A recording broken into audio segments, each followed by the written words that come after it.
Hello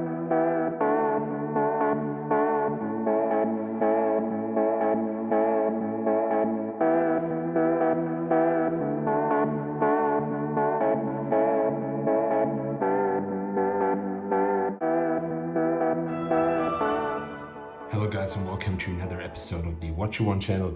Today overdue review of the Black Bay Chronograph. This watch I've bought in January last year, so I own it almost over a year right now, and I sold the Speedmaster for it. I introduced to it in a video that you can find on my channel where I said I got this watch, only the box but not the watch. It was a mistake making by the seller and it really upset me, but in the end I got the watch. So without further ado, this is what you get if you buy the Black Bay Chrono. You have this nice brown box by Tudor, and in it there is this very nice glossy black finished Tudor box, and in it you can find all the paperwork. Of course, it comes with this additional NATO strap.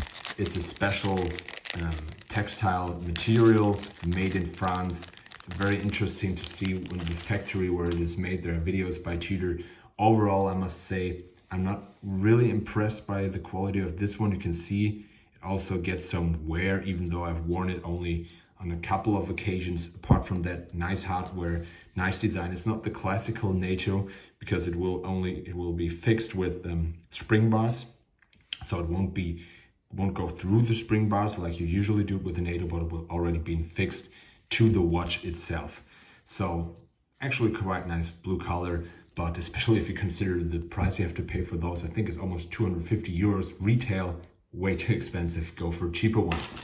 So put the box away and get the actual watch. Let's get this out of the way, and there it is, the Tudor Black Bay Chronograph. It was first shown, I think, on Basel World 2017, and it right away was a center of some controversy in the watch community. First of all, the interesting fact that it uses the Breitling B0.1 chronograph movement, which is here chronometer certified, officially certified by Tudor. The movement is excellent, technically modern, has a column wheel, vertical clutch controlled, very nice from the technical part. The second controversial point, I think, was the elements, this mixture of vintage divers with these indices and chronograph watches.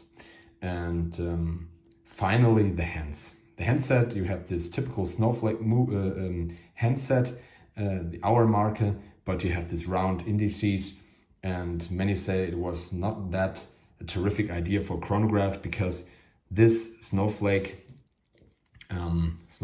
hour hand blocks, you can see it blocks the minute counter. But I mean, this is probably for purists. I use it rather seldom, and it doesn't bother me at all. Let's get to the movement. The movement is, as I said, a Breitling base caliber. It's modified and by Tudor, and it calls the manufacturer Tudor movement the MT5813, and there are differences between the Breitling base movement and the Tudor version. First of all, this one has a free-sprung adjustable mass balance. It uses a silicon balance spring. This free-sprung balance should be less susceptible to variations in rate over time, and the silicon hairspring provides much better resistance to magnetic fields. There's also a shock prevention on both the balance staff and the escape wheel. The watch itself beats at the very usual 28,800 vibrations per hour. And another modification to the Breitling caliber that this has a 45-minute counter rather than a 30-minute counter in this chronograph register, the subdial, and Tudor says it uses this 45 minutes counter because it's more common in racing. So this is a racing chronograph. The case dimensions are 40.1 millimeters in diameter and 14.9 millimeters in thickness. You can see it's polished, and I don't think it's too high. For diver, it would be too high, but for chronograph movement, I can live with it. And the thickness is, I will compare it to my other Black Bay ETA version, the enhanced thickness compared to the ETA models. There wasn't an ETA model, I'm aware of that, but of the regular Black Bay is only created by this case back.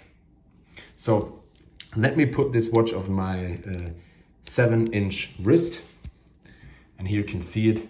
It's a beautiful watch. I sold the Speedmaster for it. I think 80% of the people might call it a mistake, but I'm really happy with it to get a more substantial watch with 70 hours of power reserve, 200 meters water resistant, and a really nice bracelet.